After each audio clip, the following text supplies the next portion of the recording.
Did you know there is a way to keep your RV cooler even in those hot days of summer? I'm Patti Hunt, and you're listening to the RV Life Podcast.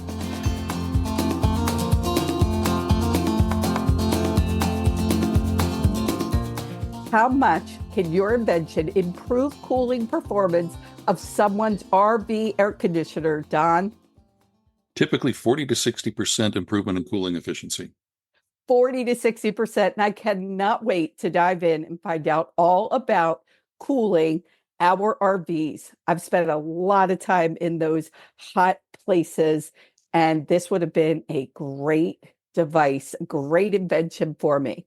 Now, for those of you who don't know, I have been traveling full time over 3 years and have spent many days, like I said, in the extreme heat. I've traveled back and forth across the country 3.5 times. Right now, I'm coming to you from a house and I'm living outside of Philadelphia. And my next chapter is being created as we go along. And you guys will hear more about that as it happens. The RV Life Podcast was created to entertain, educate, and explore the RV lifestyle with the mission to inspire you to live life to the fullest. This week, What You Need to Know is brought to you by Open Road Resorts, and they have locations in Idaho, Nebraska, New Mexico, and 2 in Texas. A lot of people, what you need to know right now is the time to start planning for those spring and summer months. And if you're looking to head to Yellowstone National Park, you can look at Red Rock RV Park in Idaho. It's 22 miles from the western entrance of Yellowstone, 2 hours from Jackson Hole, Wyoming, and Bozeman, Montana. And it's one of the highest rated parks in the area. This What You Need to Know is brought to you by Open Road Resorts, and you could check them out at openroadresorts.com. But I want to jump in and talk about my guests today. Don and Deanna each embarked on their own adventure of a lifetime, embracing the full-time RV living and the freedom of the open road. A year later, fate brought them together, and they quickly bonded over their shared love for travel.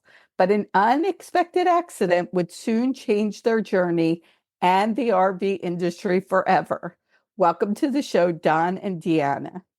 Thank you. Thank you for having us. You are welcome. Now, Don, how do you say your last name? Rohacek. Rohacek. And Deanna Monet. Is that Monet. right? Monet. Okay. So I tend to screw up names, but there they okay. are. So what an incredible story. I spoke with you, Don, for a while, and your story is incredible. But first, before we dive into all things keeping our RV cooler, let's talk about you guys. You both separately, without knowing each other, before you knew each other, decided to go full-time in your RV. So tell us your stories of why you did that. Yeah, so for me, I was living in New York for 15 years, and it changed a lot after COVID. So I decided I wanted to move somewhere, didn't know where to go. And I grew up in Arizona, so I came back to Arizona, got a truck and a trailer, and decided to hit the road and figure it out as I went.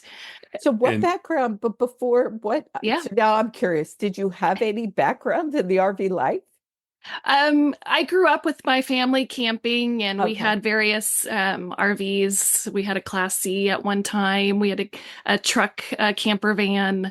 So yeah, various camping we would do as a kid, but never solo. Okay, so So yeah, it was just going to be me and my Yorkie on the road. there you go. So a little bit of background for you. Yeah. How about you, Don?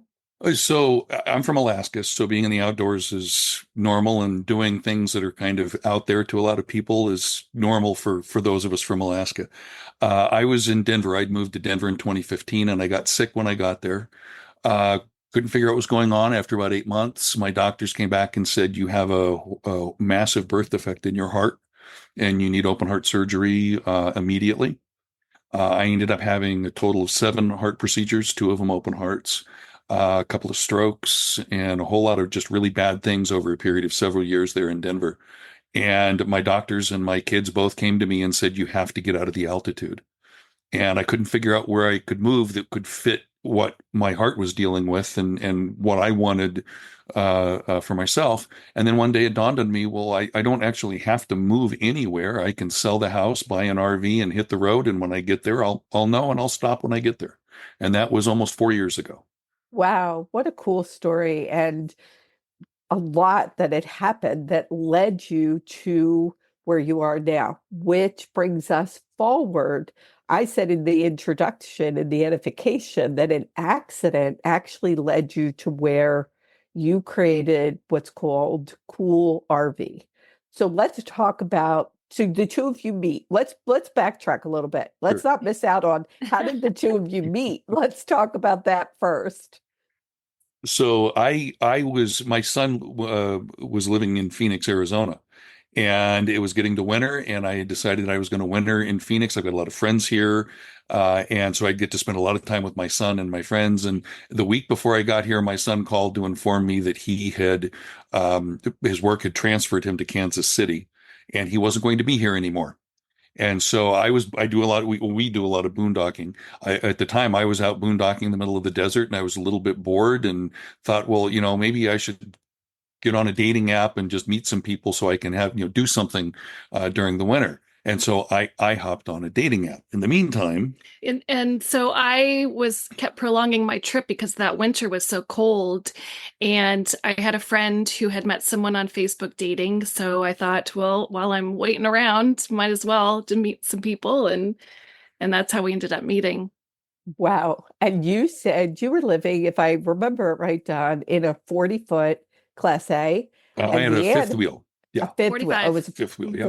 45-foot fifth Yep. wheel. Deanna, you were in a travel trailer? I had a little 15-foot pole behind. Pull behind. So, Okay. yeah. So Her trailer could fit in my garage. okay. So clearly the 45-foot fifth wheel won out and you both Yes. moved into that. Yeah. What a story. That's an incredible story in itself. That's awesome. I love it.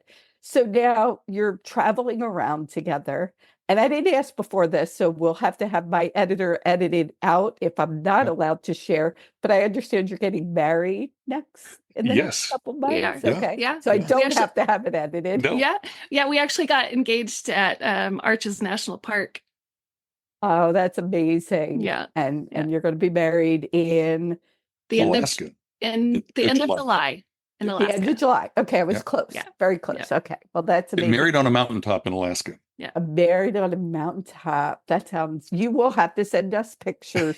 We We will will. post them on social media. Great. Congratulations Thank to you. both Thank of you. you.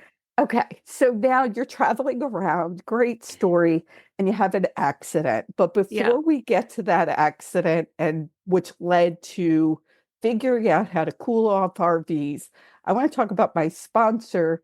For those people who are still in the cold weather, Air Skirts is an incredible invention by another amazing person that because of need invented air skirts. And it is RV skirting that goes around the perimeter of the RV to prevent warm air from escaping. And it protects pipes from freezing and causing damage. It saves on heating cost. And what it does is it traps the air in and it creates a natural insulator. It's made of a heavy duty military grade PVC coated canvas. And the best part is it sets up in minutes. You can take it down in minutes and it's really compact. So it's great for storage. That is Air Skirts, and people can find out more about it at airskirts.com. The best part is there's $200 off using code RVPOD. That's RVPOD. You go to airskirts.com. But now we're talking about being in warm weather. We're going to talk about how people can survive the warm.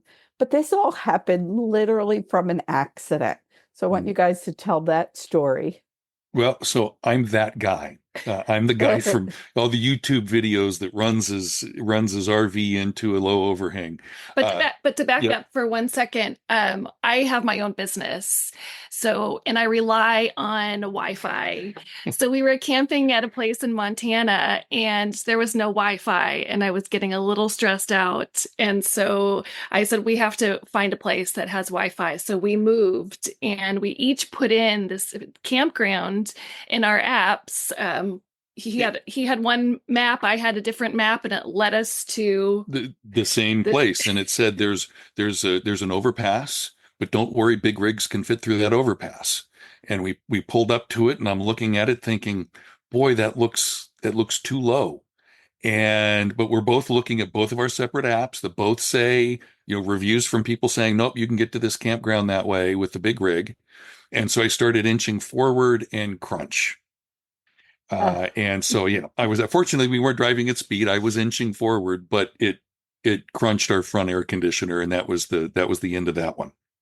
And Okay, so your air yeah. conditioner gets destroyed. And here's a great teaching moment, because I'm thinking those apps you were using were like Waze or Google Maps. Yes, Correct. we did not have RV Life at the time. Okay, let's talk about that. So while it turned out to be an amazing accident for you guys, let this be a teaching moment. And you now use RV Life. Absolutely. Talk about that for our listeners that don't know about it. So you're going around, if you put addresses in Google Maps, Apple Maps, any of these other programs, they don't know anything. They don't know that you're driving a big rig. And so they don't, they're looking at it two-dimensionally. They're not looking at the height as another dimension of the equation. And so after the fact, after having gone through the crunching the air conditioner, is when we found out about RV Life Pro, which would have saved us all of those hassles, but would have cost us an entire company in the process. Right. So yes. Right. But I don't recommend our approach to starting a company. Good. I'm glad you said that. I'm glad. And I have been using the RV Life Pro suite of products, the trip planning and RV Safe GPSs before we ever bought the RV, because of stories like this. So, for those people who want to know more, there's a link in the show notes. But now your air conditioner crunch. So tell us a story. How did this progress from here? So I had to take some pictures for our insurance company. They wanted pictures from the roof where you could see the exterior damage, but they also wanted pictures from the interior. And I had never taken the cover off of our ACs from the inside. And so when I pulled it off, I looked up, and there's this big box with a little foam divider down the middle of it. And you could see where the warm air was coming up on one side, and the cold air comes out on the other.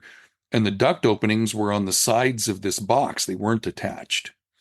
And I thought, well, that's odd, but it was a 2021 rig built during COVID. So I thought, well, so they just missed the part that connects the cold air to the ducting. No wonder I'm not getting very much air out of my ducting. And so I called my dealer and said, hey, they forgot the part. And my dealer just started laughing at me. And they said, no, that's how they're built. And I said, well, when you say they, are you talking about my rig or all rigs? And they said, all rigs. And immediately the light bulb went off in my head. I mean, I'm not an engineer, but it doesn't take one to figure out that that's a wretchedly inefficient way to get air into your ducting. Right. And just to jump in for a second, you're painting this picture for people, but anybody that's visual like I am, and if somebody hasn't actually seen what the inside of their air conditioner looks like, I just want to let people know, stay with us. You're painting the picture, you're doing a great job, but there's also videos that people can see. So I know for people like me, I'm like, wait, what's he talking about? So I just wanted to put that in there. Okay. So you now learn that there's a totally inefficient system. Yeah. And so we got hot. It was mid-90s, low to mid-90s in Montana. We were cooling in the 80s with both of our ACs running in our unit. And I'm from Alaska. I don't do heat. And so I was miserable.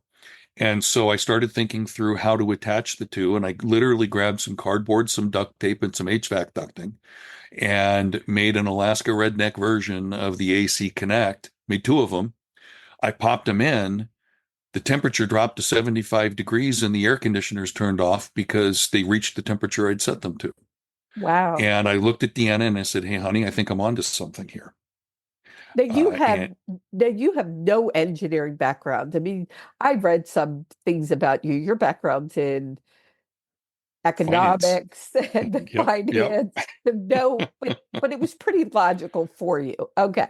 Yeah, it just kind of, and again, this goes back to growing up in Alaska. My dad always bought old used cars. I learned to drive on a 1967 Toyota Land Cruiser, and we rebuilt engines and so I'm by no means a genius, but I can handle a tool or two here and there as needed to. And this was just something to me that just made common sense. And it proved out in the numbers. I since went back and I went and bought a textbook on fluid mechanics and read that, which was Wow. great bedtime reading if you want to Oh, go to yeah. sleep. But I needed to figure out the science as to why this worked so well. And that was able to prove it out. But in the meantime, so we've got this now. It's working, but it's cardboard, so you're not going to leave cardboard in your ducting. But we just looked at each other and said, we're onto something here. If we can figure out a way to make this commercially, this could really be a big benefit to the community, particularly if we can make it at a very reasonable price point. And so Deanna, with her background, she had a relative that she enlisted the help of and kind of helped get all of it going. Doing the CAD design. Yeah. So I have a background in operations. I have a business that I help small businesses and entrepreneurs with their systems and processes and logistics. So, getting everything off the ground was really my forte, and we were able to do that. Yeah. And with my heart condition, I can't do that. I can't run the company. I'm just not physically capable of that after everything that I had to go through.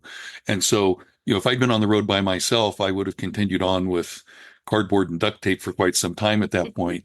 But with Deanna and her background and experience, that just opened up the door to the company. Yeah. Right. Yeah. So we launched our business in June of 23 was when we opened the doors. And so I understand that there's now something created that's not cardboard. Yeah. And what I want people to hear is you were at 90 degrees.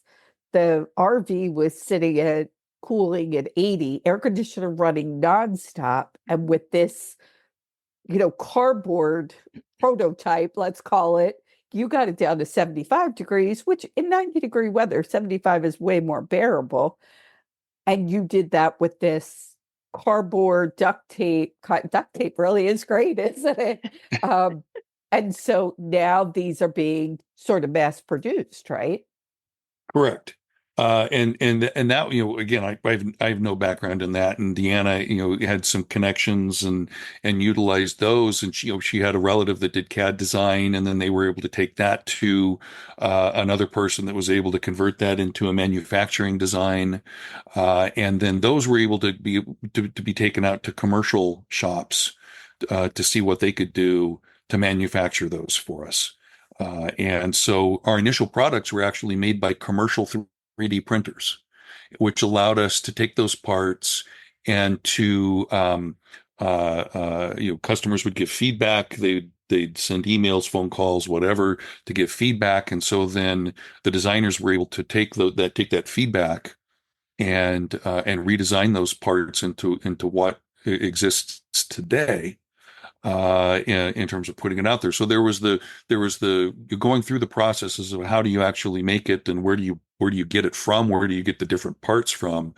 And then the other big challenge we faced was how do you put them together? How do you get people to be able to put them together? Because, the initial batch was, I think, 100, and we just didn't know what people's response would be. And those just were gone in a matter of days. From literally opening the website to sold out was a matter of a few days. And then it was ordering more systems. And that whole first summer with friends and family and anyone that could help put those things together, everything was done on a pre-order because they couldn't be made fast enough. Yeah. We were really relying on the customers' feedback as well, because, as you may know, there are so many different variations of plenums and how things are put together and the different brands of air conditioning. So, really listening to what our customers were saying and what their needs were helped us create, additional products that we now have. And we're still learning from our customers on tweaking here and tweaking there and to make it, even that much more efficient.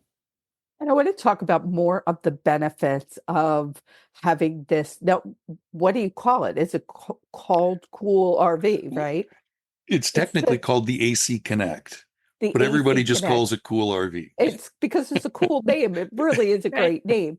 But I want to talk more about that. And there's also another huge benefit that I know RVers would appreciate. Before we get to that, I want to talk about Open Roads Fuel Card. So as we travel back and forth across the country or just in our neighborhood, if you have diesel, whether it's a truck or an RV that has diesel, the Open Roads Fuel Card is the best way to save money. On February 5th, I did an episode with people from the company that explained the Open Roads Fuel Card as well as the new toll pass that I'll talk about. But not only did they explain it, I had 12 people on that I interviewed and how much money they saved with this fuel card. So I'll put that link in the show notes. Check it out. And it's really an amazing card. So, okay, let's get We back love to- ours. Yeah, Oh, we okay, use you Open Roads. We use it. actually We love use the it. card and we use the transponder as well. Okay, so let's talk about the Absolutely toll. love it. I never planned these things. So again, the fuel card, it's easy to get. It's free. Yep. You sign up for free. It doesn't cost anything. You go to the major gas stations, some smaller gas stations, they're all truck stops.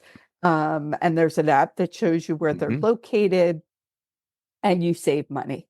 And I mean, people can listen to the interviews. People have saved anywhere from $300, $400, $500 because they didn't travel that much to somebody who saved over $1,500 last year. So that it is amazing. The toll pass we'll talk about in a little bit. Let's get back to that other benefit. When we sit in our RV, the big thing is so much noise. Yeah. And so this RV, Kool RV has really helped with that as well, right? It does. So as the air comes out of the air conditioner from the bottom, it blows down into this box and it essentially has to pressurize. And so there are three benefits from our system. One is we eliminate that need to pressurize, which directs the air straight to the ducts and allows better airflow. Two, when you put air under pressure, it starts to warm. And so we actually get 3 to 4 degrees cooler temperatures at the vents on average because we've eliminated the need to pressurize within that box. But a big part of the noise from your air conditioner comes from all of that air bouncing around in that box, trying to pressurize to push its way through. Our system eliminates all of that air noise, that buffeting that occurs and turbulence that's occurring up there. And so, for our initial rig, when we initially installed these, we didn't have a lot of noise. The way our plenum was built, it really wasn't that noisy. And so when we put these in, it was a little quieter and that was nice, but it really wasn't a focus for us. I in particular needed to be cooler. But I had a good friend from my days in my finance career who had an RV that was really loud, and she knew that we'd started the company, and so we sent her one of these units, and she sent us this email back about how she and her husband could finally have a conversation together in the main living space of their RV. They could finally watch television without going deaf trying to turn the volume up because it had improved that. And so we started to focus on that a bit more as we look through, and we see customers that report 6 to 8 decibel decreases in volume, which 6 to 8 doesn't necessarily sound like much, but the way the decibels work, it's actually fairly substantial. Okay, so thanks for clarifying because I didn't know what that meant. Yeah. And again, when you're in an RV, there is a lot of things. You're in a close space, and that noise, it really makes a difference. Yeah. So let's talk about, I was in Las Vegas during the summer months, July and August. Don't ask why. I do not recommend it. My husband and I were there for a job. Do not recommend it at all. It hit 120 at times. Sure. And where I'm going to be honest, people say this all the time. I live born and raised on the East Coast. I'm back on the East Coast. When you get to 90 and the humidity is at 95, it's miserable. Even at 100 in Vegas without the humidity, for me, it's not as bad. But 120, it's getting bad when you're in an RV. you're saying you could get that temperature cooled. Now, I know there's only so much somebody could do. First of all, don't be in Las Vegas in July and August, but give people, real types of scenarios. And I would imagine each RV and air conditioning unit is going to give a little bit of a difference. It is. So if you take our rig, or our 45-foot rig, 2 air conditioners in it. A lot of 45-foot rigs will have 3 air conditioners in them, but you can run into some electrical issues depending on which air conditioners you're using. But with our initial rig, our initial Kool RV systems, we would I should say, when we tested ours, before we put our systems in, we would typically cool about 16 degrees cooler than the outside temperature on any given day relative to where the temperatures were. When we put our system in that rig, we've since acquired a new one, but in that rig, we went from 16 degrees cooler than the outside temperature to 23 degrees cooler than the outside temperature, just with that system. That's huge. Before you take other steps, for instance, using your awnings to cover your windows, or a little tip that I learned, we have black doors on our rigs, and turning one of our vents to blow on the door to keep that heat from coming through those black doors was another little thing that we did. Trying to park under shaded areas. There are a number of things. The reflectix in the windows. Reflectix in the windows on really hot days. Yeah. There are lots of things that people can do, but our system just really, a lot of folks will complain that this air conditioner isn't a very good air conditioner. It's not the air conditioner.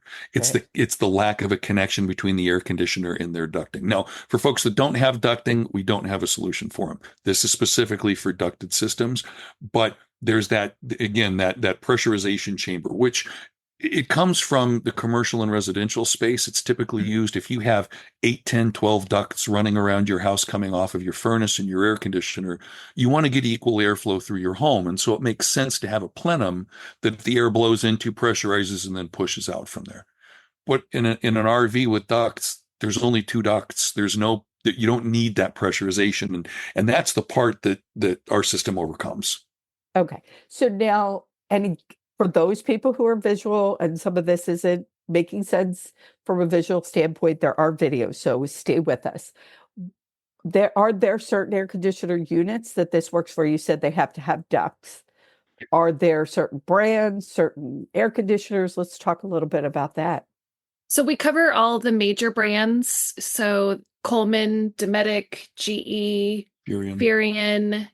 And then there's different models associated with each of those brands, which we have the Mach 8, which is the low profile for the Coleman.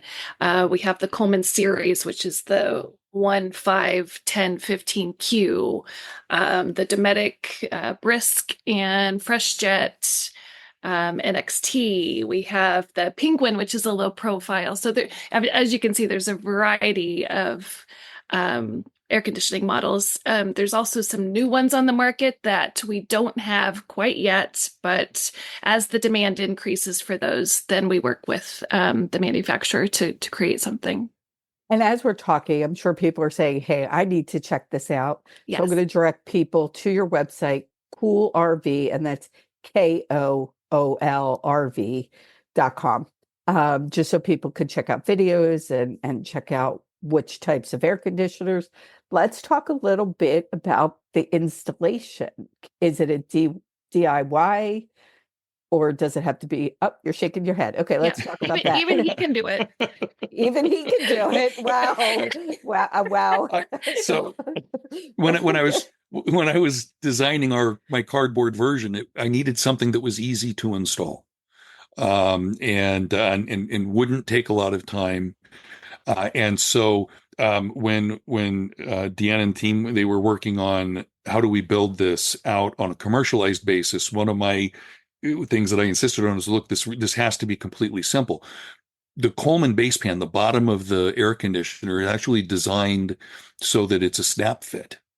And so you literally take the center piece and snap it in, and there's a little silicone gasket that creates an airtight seal. So there's no taping or anything of that piece. And then because of all of the different designs of plenums and everything from RVs, the team designed a duct adapter, a vent adapter that can turn in different directions depending on where the duct is situated. And in certain situations, it's angled so that if there's a tight fit, like on the Furion, or on a north-south, like in a Fleetwood RV. So the team's done just an excellent job of designing things that's a do-it-yourself solution. You take the cover off. On the majority of the systems we sell, they're snap to fit, or in terms of the gross number. Coleman is a snap to fit. They're over half the market. The other ones may have some self-tapping screws that will hold those up in place, and then the vent adapters just tape into place on the sides. And we include all of that in the package with the kit. Yeah. So Okay, the foil so tape. no running Yeah. back and forth to Home Depot Exactly. to figure out how to Exactly. attack No. it. That's Now, cool. again, there are situations that do require a little bit more because of the setup, and we just never know what the manufacturer is going to put in or how they're going to design it. Right. So They're there surprised. can be, a little tweaks here and there, but it's pretty simple. Most customers can expect on the snap to fit, it should take them about 15 minutes. Right. Start to finish, and half of Wow. that's probably finding their screwdriver. I And always then knew the where other my taping, screwdriver right? was. You need to. Okay. On the Dometics, Furions, they do require that there are 4 bolts that are taken out so that the bottom plate can drop down. So those customers, I'd say, plan on about 30 minutes on average for those. To get those in, again, because you've got to drill little self-tapping screws up in to hold those into place. And we also discovered, Right. thanks to our customers, that Jayco and Winnebago's are a little bit different. So their vent openings are smaller than what the manufacturer typically requires. Might recommend. Yeah. But the team just came up with a new Yeah. adapter to help accommodate for that. Exactly. Yeah. Right. Now, you talked about these were created, you had them 3D printed, and you have expanded. The demand has been incredible. You started in 2023. I know the demand in 2024 has been incredible. And hopefully, it sounds like the demand for 2025 is going to skyrocket.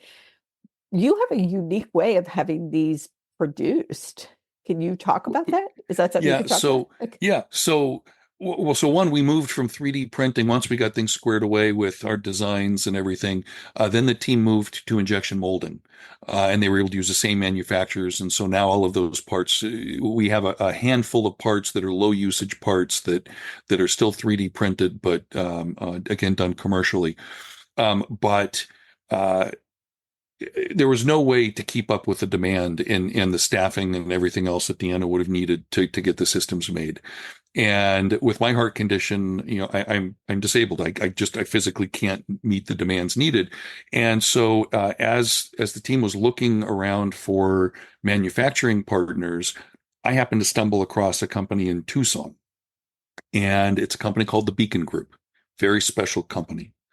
They were started 70 years ago by a couple of mothers who had disabled children, and they wanted their kids to have something productive to be able to do as they matured and grew.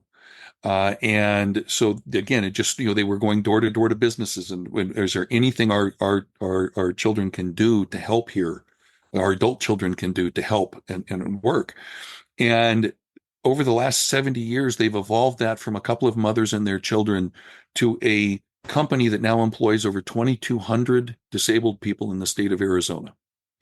And so I stumbled across and brought them to Deanna's attention. We scheduled a meeting with them and went down and they put together a team of folks. And these are folks that may have developmental disabilities, they have physical disabilities, they may be recovering from addiction, but they are disabled. But they're looking for something that they can do. And so, we have a young man with autism who is fantastic at counting 4 screws and putting him a little baggie for it. It gives him meaning and purpose. And he he just does a fantastic job. We have people that can't stand, but they can sit at a table and they can put these systems together. We have recovering addicts who are well down their road to recovery, and this is giving them an opportunity to get back in the workforce. And so we're very, very proud of our affiliation with the Beacon Group and the incredible work that they do for the company. And they not only put our systems together, but they package them and they fulfill them. So as the orders come in, they ship them directly to our customers out of their Tucson warehouse. That's incredible. And when you told that story, I was very moved by it.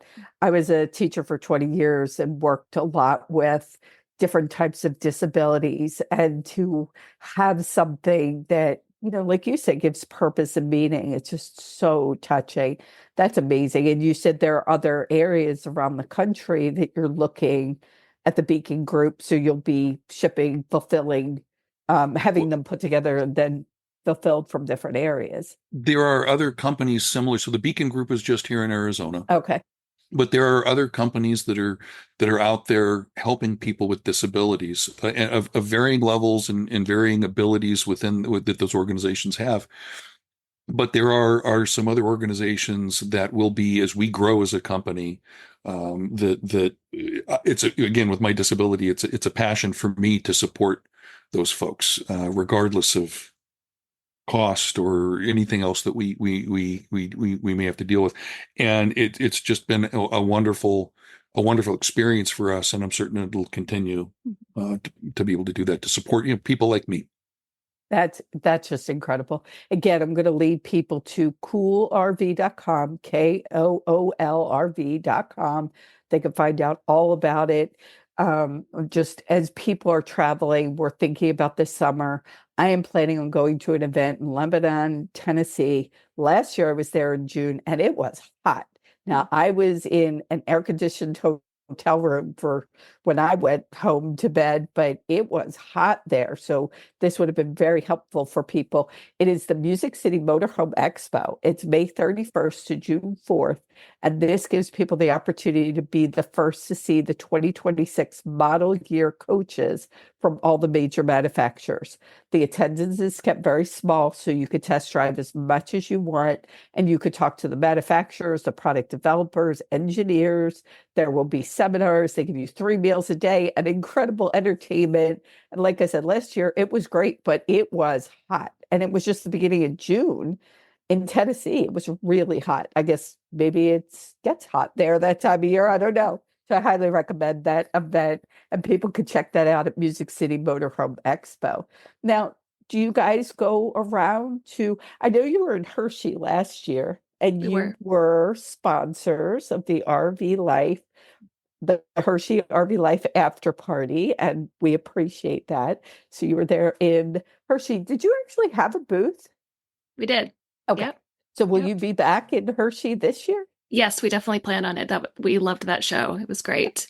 Okay. So we had some of our team was at the Tampa show in January, and then I was at the Quartzsite show as well with some of our team.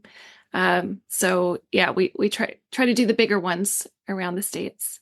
That's great. Yes, I saw somebody from Kool RV at the Tampa show. I was there. So I actually saw somebody, and we'll see each other then at the Hershey show. So we'll have to talk about that.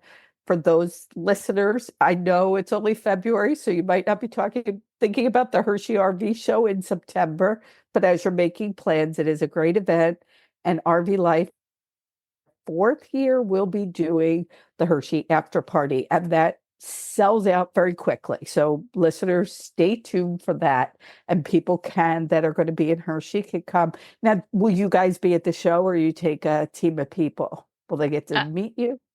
We might be there. It just depends. Yeah. On this year, we have a lot going on. So right. I'll keep people up to date on that. But again, people go, I'm going to say it again, koolrv.com, KOOLRV.com.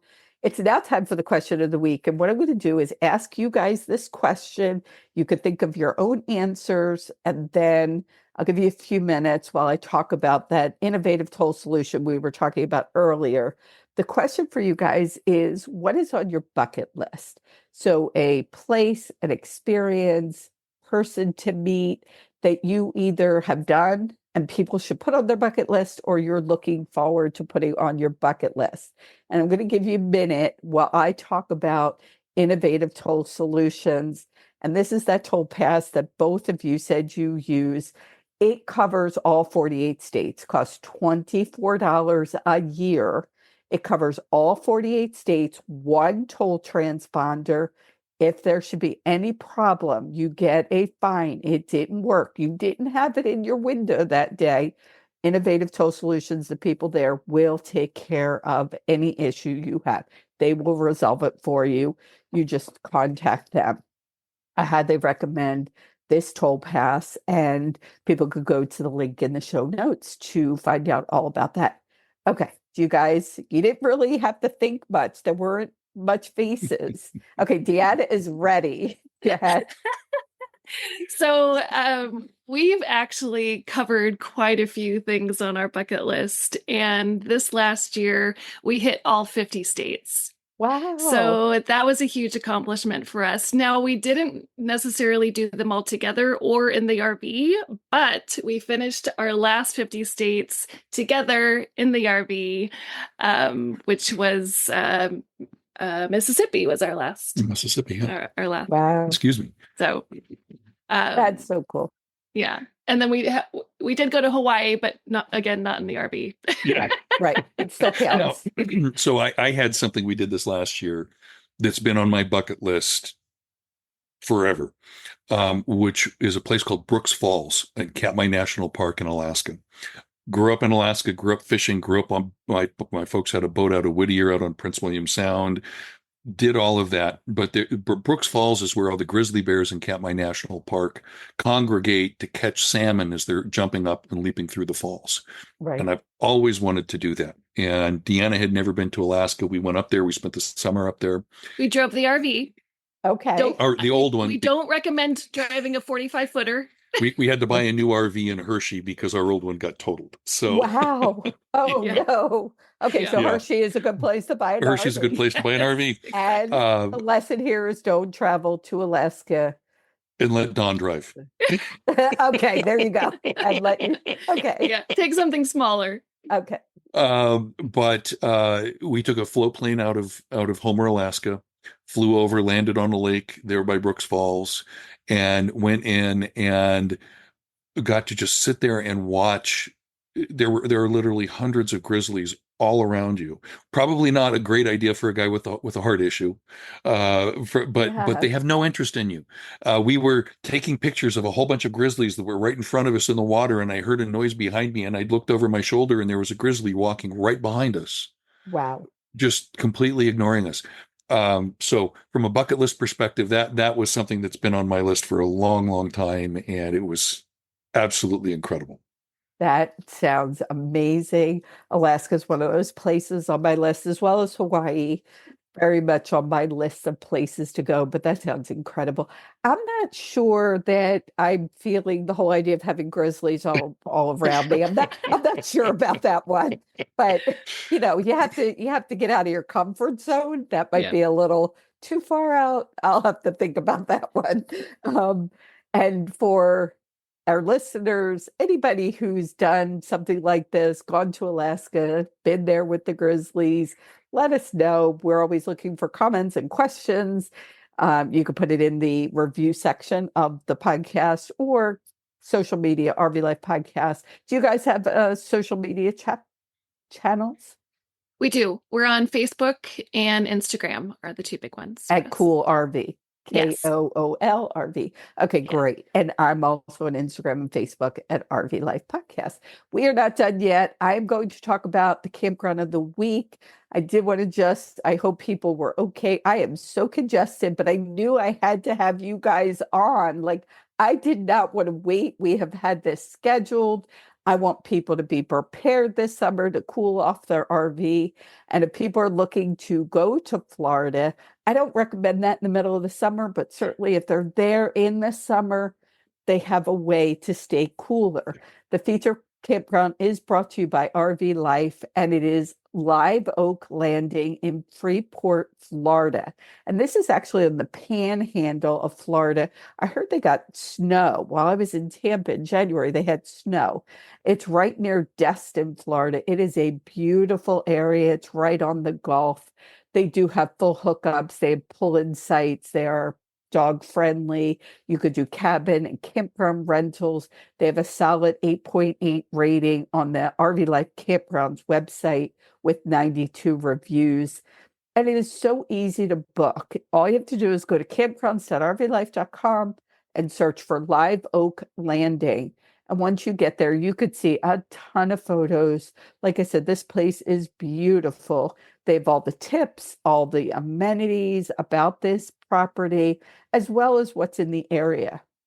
And what's nice is once you're on the campgrounds website, you can go and book right from the website. RV Life Campgrounds is part of the RV Life Pro Suite of products, which we talked about. You would not have had the accident if you had it. Something great came out of it, but that's usually not the case. So anybody looking for the RV Life Pro Suite of products, there is a discount in the show notes. You can click that link when you check out. It'll give you 25% off. And it is the most comprehensive source of RV parks, campgrounds, resorts, city, state, and national parks, Corps of Engineers, as well as a ton of points of interest. There's so much there. Well, guys, I want to thank you so much for being on, and thank you for having this accident that led to this amazing product. Yeah, we turned lemons into lemonade. You sure did. And that is a great lesson for people. Thank you for spending time with us today. Thank you. Thank you. And thank you to my listeners. And remember, life is a journey. Live each day to the fullest without regrets. I'm Patti Hunt, and you're listening to the RV Life Podcast.